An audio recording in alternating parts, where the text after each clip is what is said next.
越困于妄念，爱似烟火里初见，来修炼心如钢铁，谁知修到结尾，震碎了初见，一念翻成一念线，爱我与之间事与流年，谁错谁又对，都是执念，生生灭灭皆如云烟，不念翻成不念女仙，我执念和你共赴幻灭，黄泉当桃源，至少很美，手中剑曾听过蝴蝶。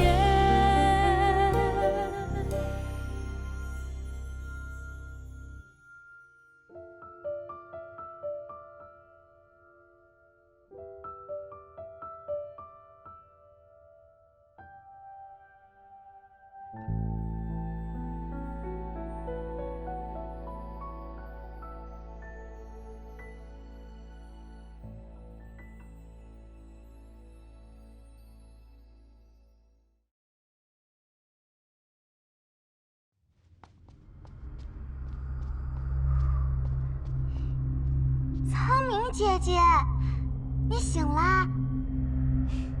小溪，夜这么深了，你怎么一个人跑这儿来了？小溪想和那只小小鸟做朋友，可是它一直飞，小溪追着追着就过来了。对了，哥哥很想念苍明姐姐，要是他知道你醒了，一定会很高兴的。小溪这就去告诉他。小溪，还是让姐姐自己去告诉他吧，想必他会更高兴的。小溪还是暂时先替姐姐保守这个秘密，好不好？小溪听苍明姐姐的。小溪真乖。小溪追了这只小鸟这么远，肯定很喜欢它吧？是呀，小溪还只在故事里听过活生生会飞的小鸟呢。苍明姐姐，能把小小鸟借小溪玩一会儿吗？一会儿就好。这个嘛，这只小鸟可是姐姐的宝贝，可不能平白就给了你。啊，可是小溪真的很喜欢它呢。那这样吧，如果小溪愿意用胸前这枚宝石和姐姐来换，姐姐就将小鸟换给你，好吗？这个，就是它。不行不行，哥哥说过一定不能摘下它。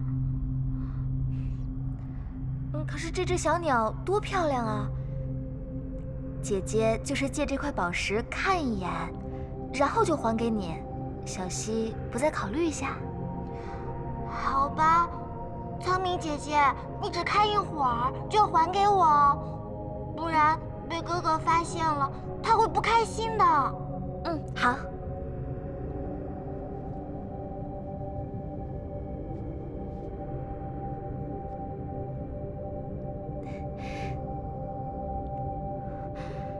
小鸟，小鸟，你快过来！小溪好痛！哥哥，苍明姐姐，快来救小溪！小溪，抬起头，让姐姐看看你。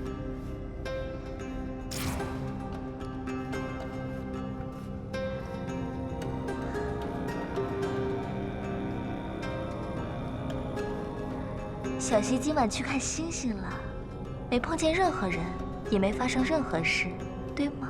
对，小溪什么也没有遇到。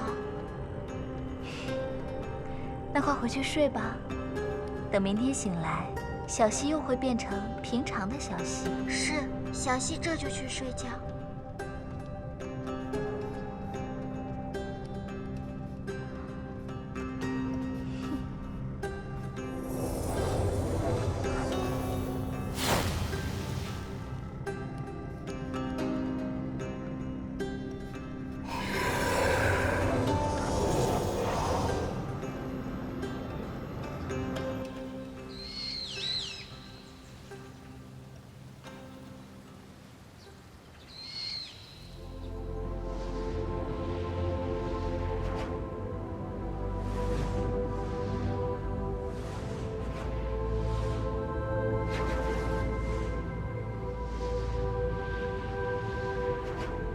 过了江陵北上，应该就是巫山了。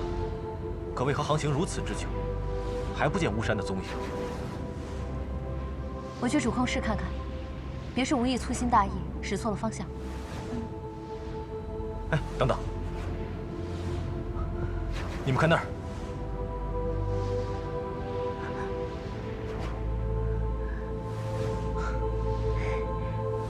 巫山，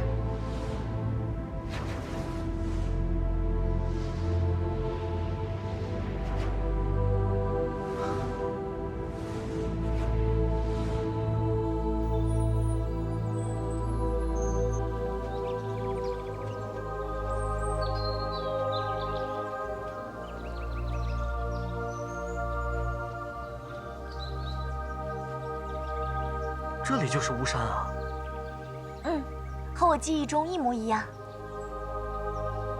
从这穿过去，应该就能到巫山了吧？试试便知。走吧。嗯。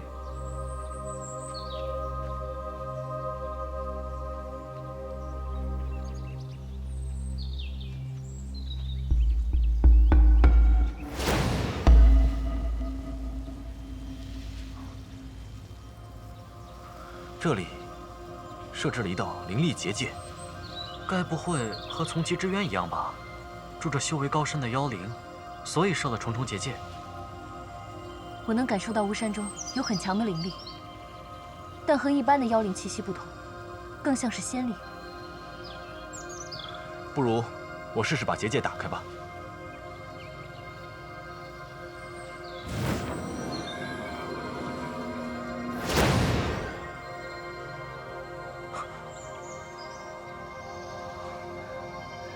一泽，让我试试吧。不要逞强。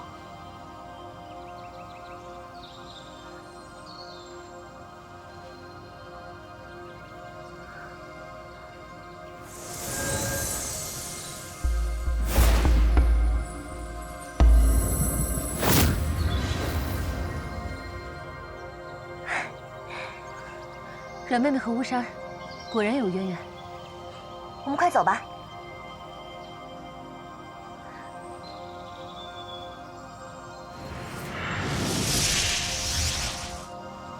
广州举目悉数遭毁，大祭司打算怎样弥补啊？你有何打算？请大祭司向下界最繁华的都城长安投放举目，否则我小小一介新王，力量可不足以使整个猎山部染上魔气。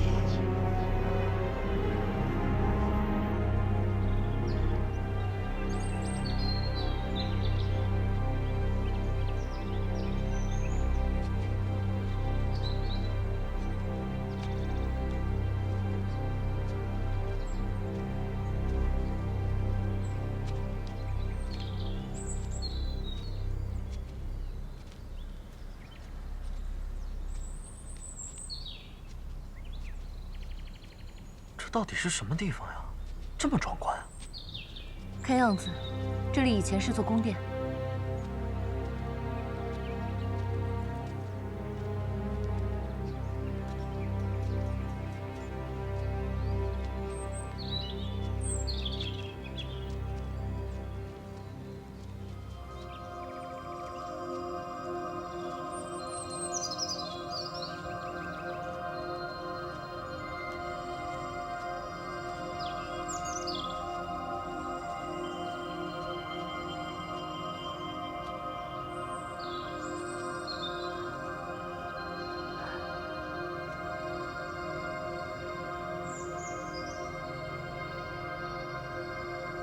这棵花树好熟悉啊！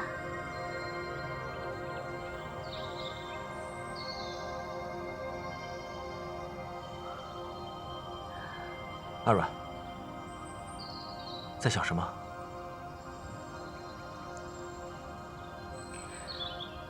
真正的喜欢，一次只能是一个人吧？在下料想，应该是吧。阿阮，为何突然问这个？我刚想起来，我曾经好像非常喜欢思优，可我喜欢的人明明是一泽你呀。我心里突然感到害怕，我怕，我要是记起以前的事情，会不会就变回以前那个我了？会不会就不再喜欢一泽了？怎么办？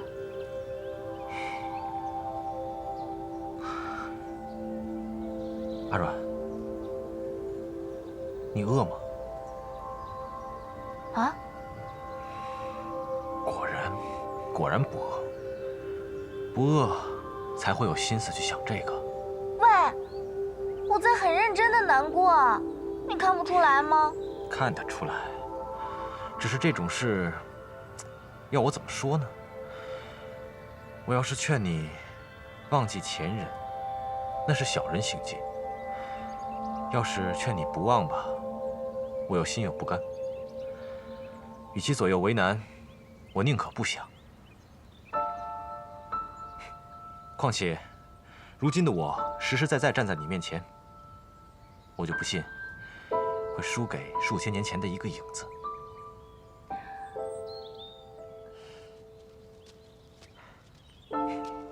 一泽，仙女妹妹，这个地方错综复杂，大家别走散了，赶紧走吧。走。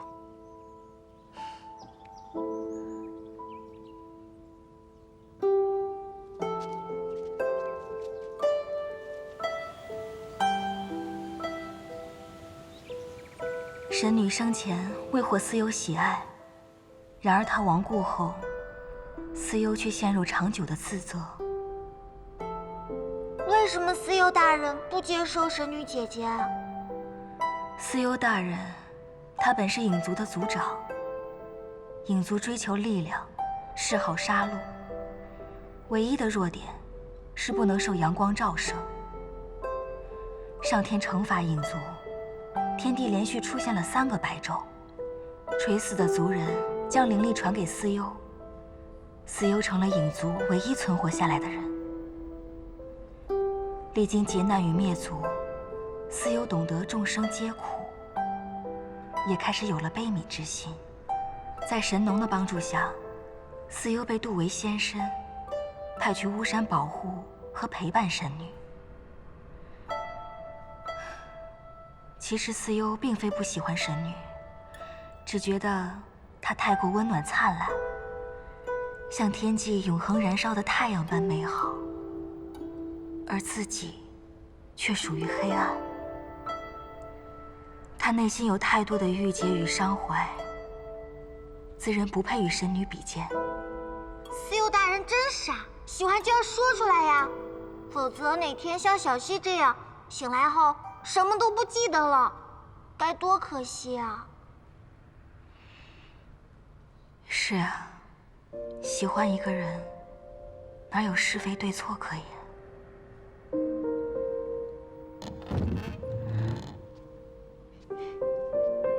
哥哥，哈哈哈，来，小溪啊，你看我给你带什么来了？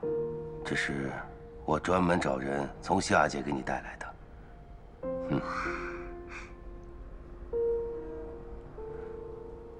刚才你们说什么呢？谁喜欢谁呀？我刚才给小溪讲思优与神女的故事。怀月姐姐，你这个故事都已经讲了多少遍了？小溪，你是不是想起什么了？自从小陈教我记日记，小溪能知道每天发生过的事。怀月姐姐，我太喜欢思优和神女姐姐的故事了，能再给我讲一遍吗？只要小溪喜欢，华月姐姐每天都讲给你听。怀月姐姐对我太好了。对了，属下有话想跟大祭司说。小溪，你乖乖在这玩，一会儿我过来看你。啊！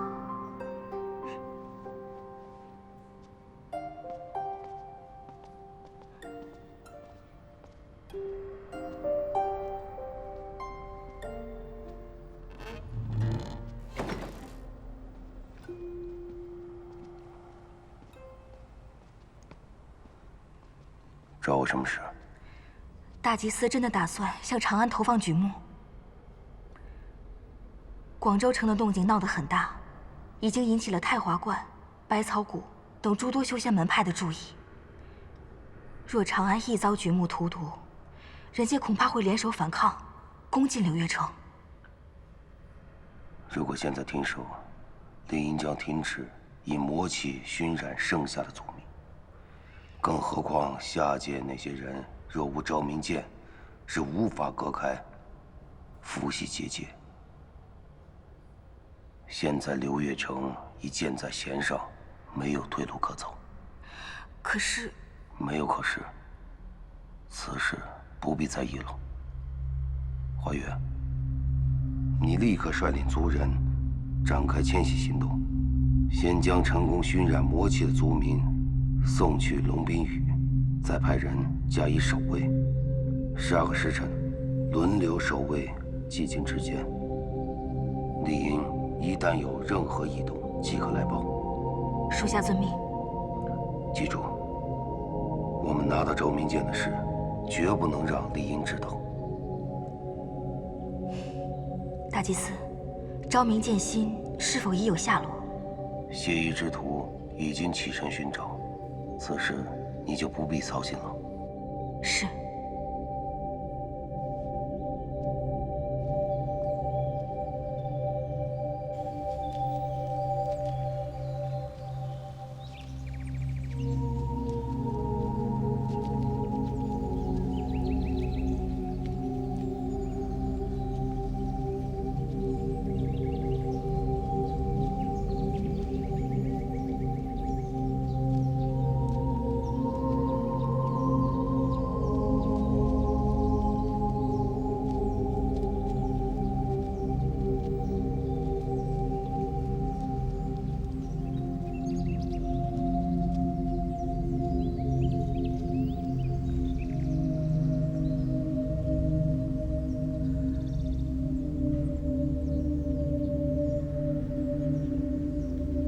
一泽，怎么了？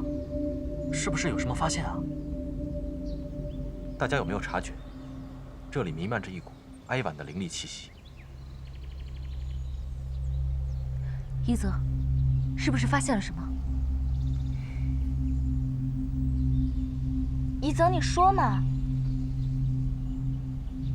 这尊石像，以及这周边的布局，还有哀婉的灵力，若在下所猜不错，这应当是一座木塔。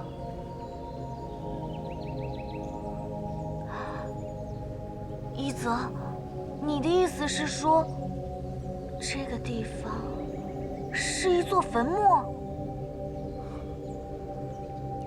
也就是说，这里是我死后住的地方。我果然曾经死掉过吗？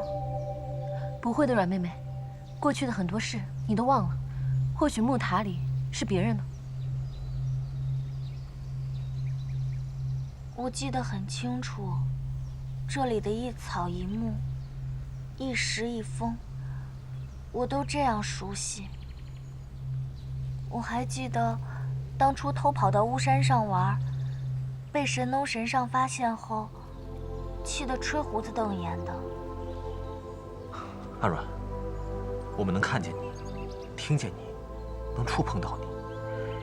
你明明活生生的，好好的，不要怀疑。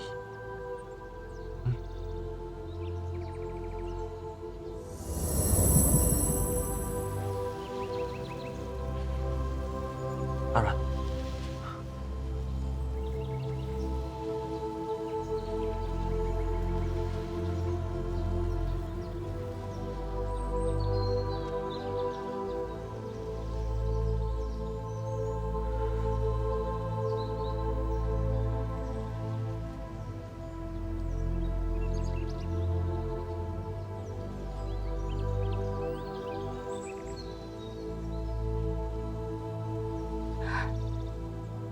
怎么会这样？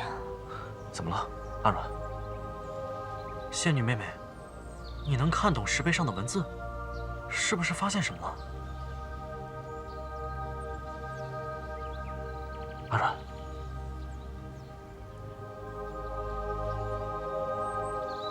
这上面的文字我也认不太全，大概意思是说，我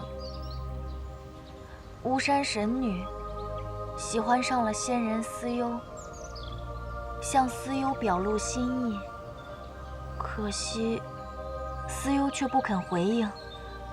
没过多久之后，巫山神女就怎么了？就死去了。什么？真的死了？我真的已经死了，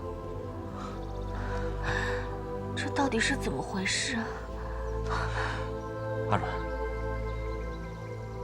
你看，这上面还有很长一段文字，要不先往下看，或许还有别的解释。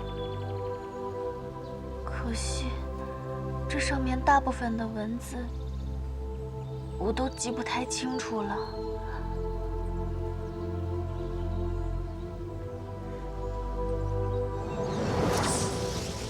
逾期，这是上古之时神龙所创的天界古语。天界古语，莫非就是师尊曾提及的上古诸神所用的文字？不错。玉姬，这上面的文字你认识吗？待无一事。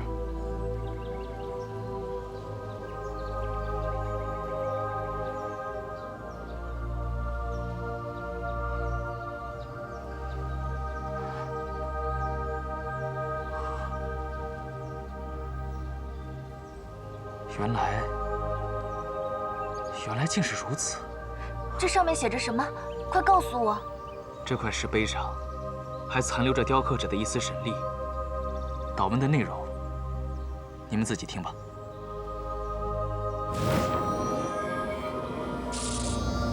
生者有时尽，逝者永难追。这茫茫浮世，万物皆有尽期，生老病死，悲欢聚散。纵是仙神，又何曾例外？声音是从石头里传出来的。可这个声音又是谁的呢？这个声音，我记得，这是神农神上的。当年天柱倾覆之灾初平，大地圣灵凋敝。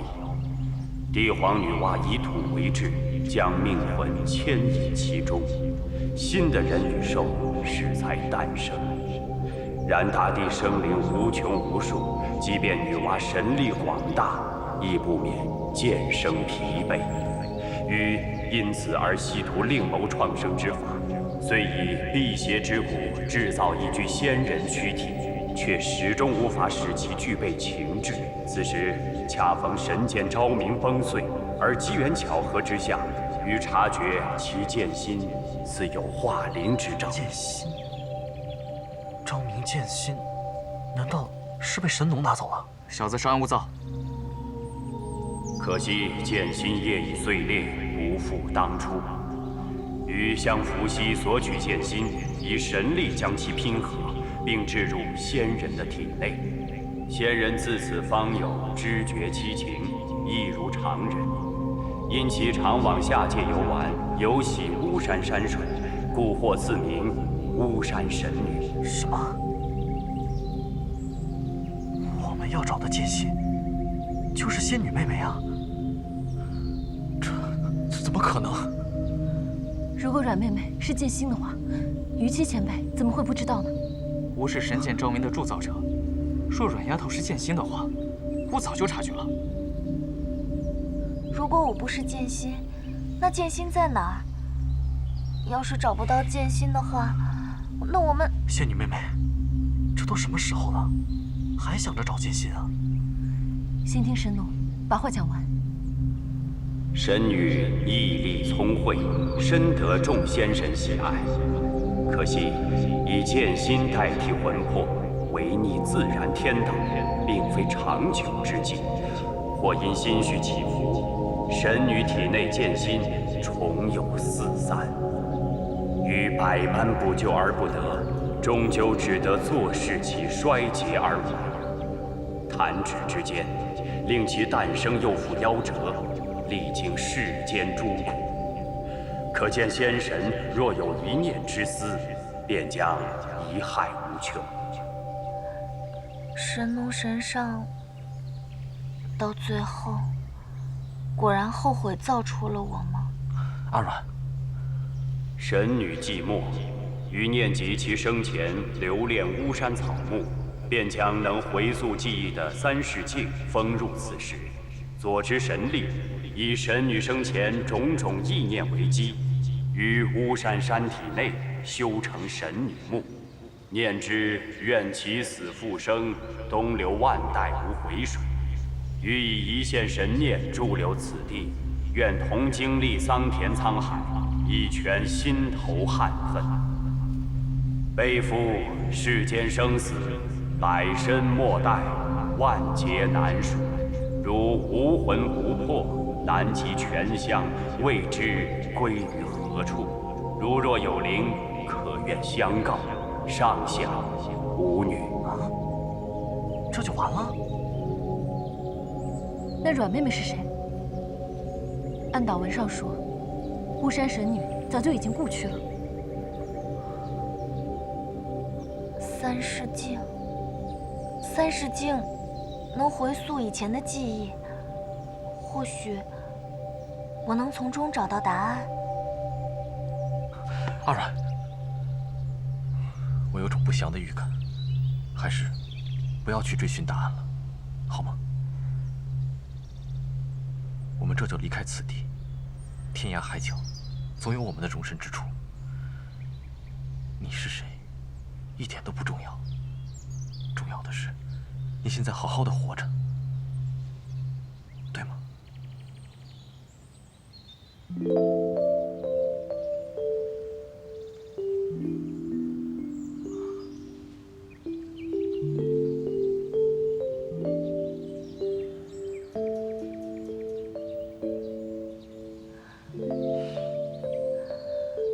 我们好不容易走到这里，况且我也想弄清楚自己到底是谁，而且还有剑心的下落，我不想放弃。能有你们陪着我，我心里一点也不害怕。不管答案是什么，我都能承受。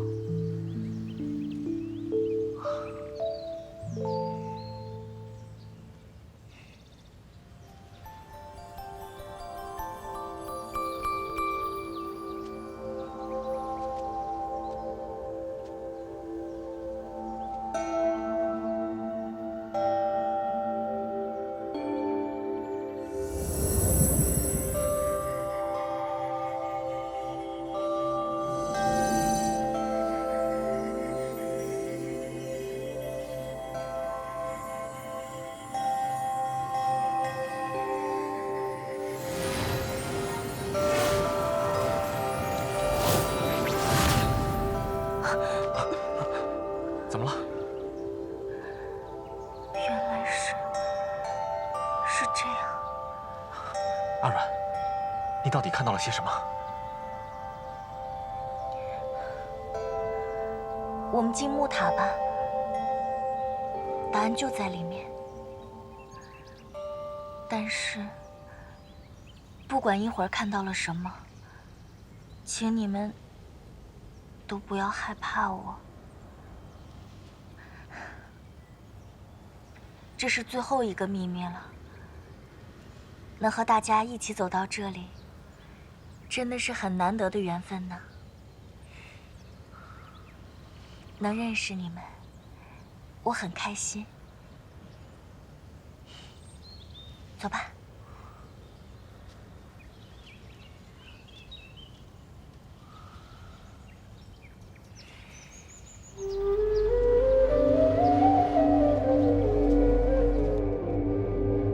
哥哥说，现在开始迁徙了，将一批成功熏染魔气的族民送去龙冰屿。很好，消息真快。他还说了什么？拿到了昭明剑的事，一定不能让丽英知道。什么？神野已经拿到了昭明剑？还有，谢一之徒已经去找昭明剑心了。昭明剑还有剑心吗？看来大祭司这回是要赶尽杀绝了。拿到剑身还不够，居然还要找昭明剑心，想置我于死地。如果小溪有件宝贝不想被人发现，你会藏在哪儿？小溪会藏在，寂静之间。寂静之间。哥哥说，没有他的命令，谁都不许去打扰苍明姐姐。小溪真聪明，这偌大的流月城中，最安全也是最隐秘的地方，可不就是寂静之间吗？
这些是人还是草啊？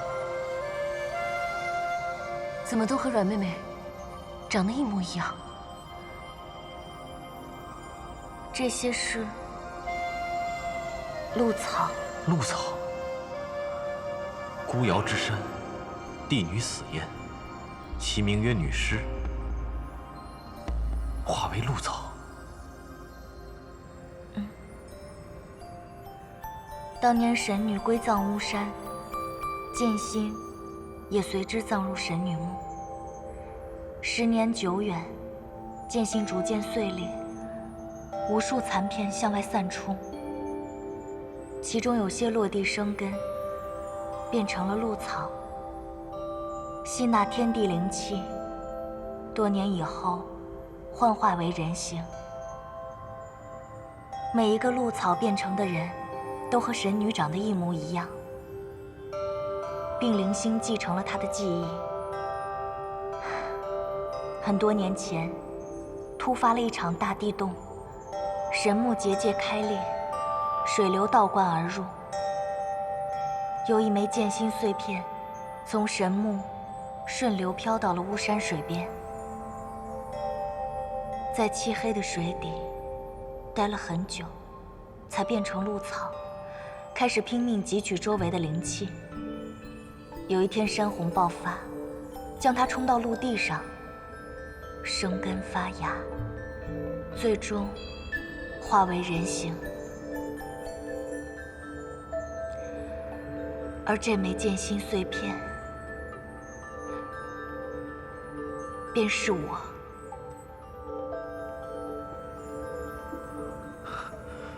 什么？可惜鹿草一旦幻化成人形，积存的灵气便会开始慢慢逸散。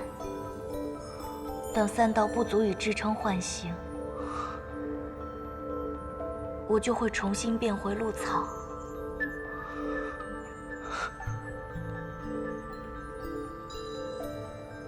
也就是说，只有等到100年之后，汲取了足够的灵气，鹿草才会再次幻化成人形。遇见谢衣哥哥，已是我第3次化作人形了，而且因为没有灵力支撑，连变成人时的记忆也很难留存下来。怎么会这样呢？可有补救之法？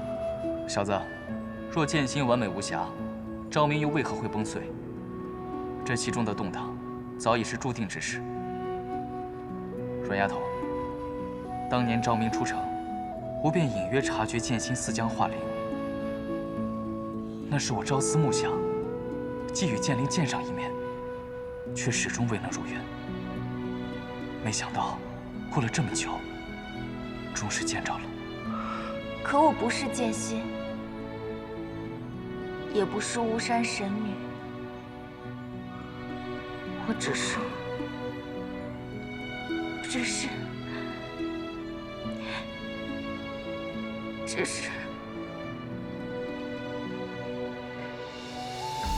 我是阿阮。阮丫头，吾明白，吾虽助出昭明，但却帮不了你。还有那些鹿草姑娘，古时铸剑师视剑如此，在吾眼中，你们都是吾的孩儿呀。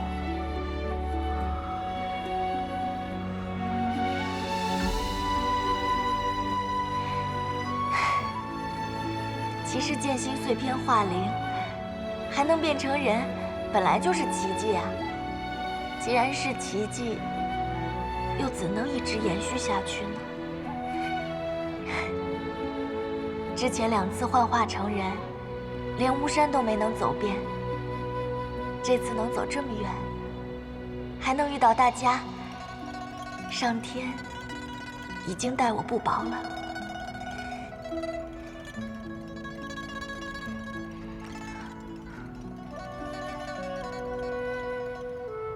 难怪阮妹妹每次施法后都会晕倒。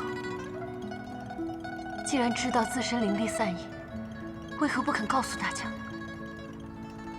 是啊，早知道是这样的话，我们就不会让你频繁使用法术了。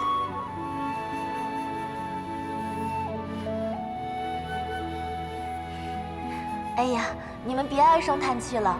自从有了绝微长老赠送的玄血藻晶，我的灵力散逸已经变得很慢了，说不定啊，我比你们都活得久呢。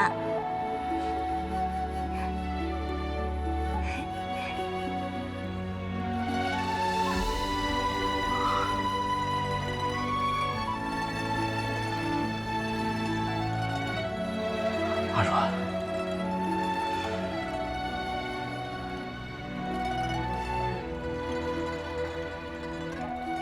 小子们，这木塔几经变迁，没有坍塌已属不易，此处不宜久留。有再多话，等拿到剑心返回路上再说吧。好，牧师就在前方，剑心就在里面，我们快点过去吧。